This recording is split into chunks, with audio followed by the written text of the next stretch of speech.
sa pagdinig ng Senado si dating presidential spokesperson Harry Roque na nadadawit ngayon sa niraid na Pogo Hub sa Porac, Pampanga. Pero ngayon pa lang, iginiit na niyang wala siyang kinalaman sa Pogo Hub. Nasa frontline ng balitang yan, si Mayan Los Baños. Desidido si Senate Committee on Women and Children Chairperson Risa Hontiveros na ipatawag sa susunod na pagdinig ng Senado si dating presidential spokesperson Harry Roque. Yan ay matapos sabihin ni PAGCOR Chairman Alejandro Tenco na nagpulong sila noong July 2023 kung saan dumalo-umano si Roque bilang abogado ng Lucky South 99 Corporation sa Porac, Pampanga. So, abogado siya ng Pogo Company, hindi lamang ng may-ari ng lupa kung saan nakatayo yung Pogo, ay siya po iimbitahin namin sa susunod na hearing, pati po si dating PAGCOR Chair Domingo. Naniniwala naman si Senate President Chis Escudero na seryoso ang mga aligasyong ibinato kay Roque at siya mismo ang dapat sumagot sa issue. Kaya sana raw ay gamitin ni Roque ang pagkakataon sa Senado na magpaliwanag. Maging ang Presidential Anti-Organized Crime Commission o PAOC plano na isama sa kanilang investigasyon si Attorney Harry Roque.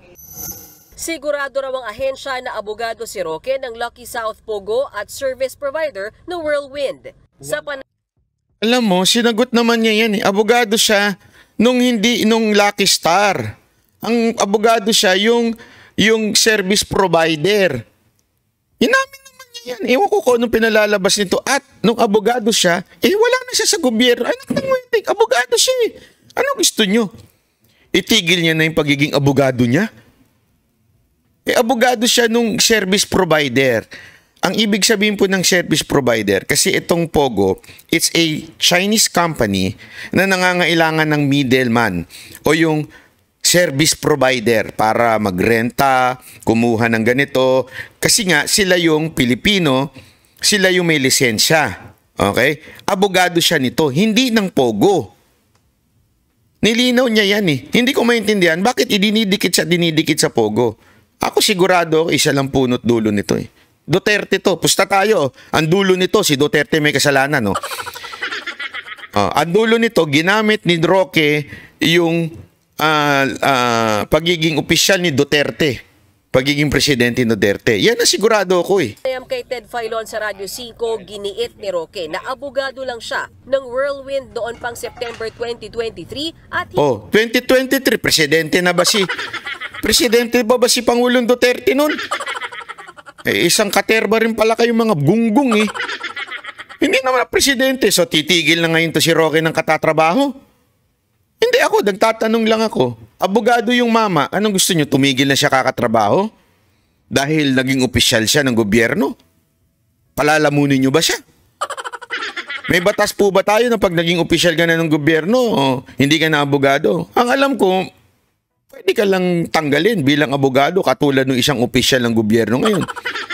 Dahil sa kadaldalan, dahil sa bastos na bunganga, dahil sa balakatak na bunganga, na-disbar. Si Roque, hindi naman na siya opisyal ng gobyerno. So, hindi na siya, pwede na siya magano ng magiging abogado. Hindi ng Lucky South. Wala po talaga silang mahahanap dahil ako po'y walang kaugnayan sa kahit anong Pogo. Kaya lang naman po ako naugnay dyan dahil nga alam ng mga korte sa Angeles, sa Porac na ako talaga ay tumatayong abogado. Ako po mismo ang humaharap sa mga paglilitis dyan ng Whirlwind. Itinanggi rin ni Roque na representative ng Lucky South ang isang Cassandra Leong na sinamahan umano niya sa meeting kasama ni PAGCOR Chair Tenco. Ang pagkakakilala ko po kay Cassandra Ong, siya po ang corporate secretary ng Whirlwind dahil siya po ang pumirma nung lahat ng pleadings na isinampa namin sa Court of Appeals at saka sa RTC Angeles at saka sa MTC Porac. Siya po nagbe-verify ng mga pleadings. Hindi kumbinsido si Hontiveros na Whirlwind lang ang kliyente ni Roque dahil lumabas sa pagdinig ng Senado na 6 na beses siyang nag-follow up sa PAGCOR para raw sa pag-renew ng lisensya ng Lucky South. Pero sabi ni Roque, hindi niya pinressure ang PAGCOR.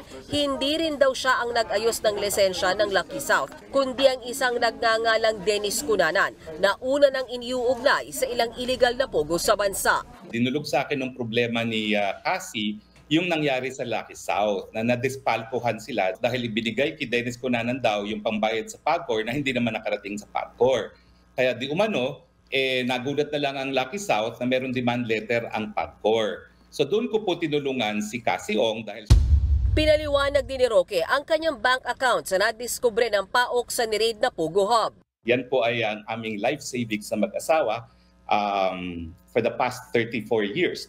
Meron po tayong bank secrecy. I never waived my right to bank secrecy. At kung gusto po nilang imbestigahan yan, feel free po. Nabanggit din sa pagdinig ng Senado kahapon. Grabe, no? Ito talagang ako naniniwala ako panggigipit na to. Iniisa-isa talaga ang lahat ng mga kaalyado ni Pangulong Duterte. Maniwala kayo sa akin, iniisa-isa na po. Hindi ho tama na ho itong ginagawa nila. Mali na talaga eh. Talagang gumagamit sila ng mga tirador, mga attack dog, para ho isa-isahin po ang mga kaalyado ni Pangulo. Alam natin eh, hindi nila kasi kakayanin yan alam mo si Roque, kapitapitagan yan, respetado yan. Hindi lang ho sa bansang Pilipinas. International lawyer yan. Alam mo, international law, alam niya yung mga yan. Yan ho ay madalas na kinukuha sa ibang bansa pag nagpapaliwanag ng mga international law. Talaga hong yan. Sobrang galing ho niya. Ako, ilang beses ko na nakausap yan. Napakagaling hong mama nito. Talagang malalim mo utak nito. Oo, meron siyang mga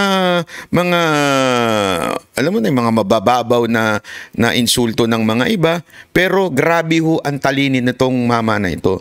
At hindi ho manalo-nalo ang mga kalaban diyan pagdating sa argumento. Kaya ginigipit na lang ho nila. Anong ginagawa nila? Pinuputikan na lang nila. In other words, pinarurumi na lang nila yung kanyang